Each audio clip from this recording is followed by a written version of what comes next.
ఇప్పుడు మనమందరము సార్వత్రిక సంఘం. మనమందరము సార్వత్రిక సంఘం. ఈ సార్వత్రిక సంఘం కూడా ఒక శరీరమే. ఇప్పుడు ఈ సార్వత్రిక సంఘంలో ఒక్కొక్క కాపరు ఉన్నాడు.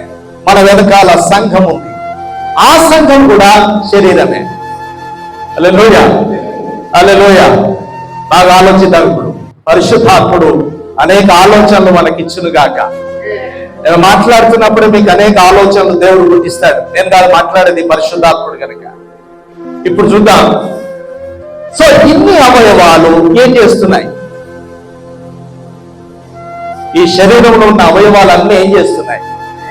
మాట్లాడాలా అయ్యా? పని చేస్తున్నాయి. ఓకే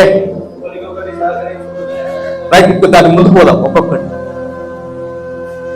సో ఈ అవయవాలు అన్ని పనిచేస్తున్నాయి.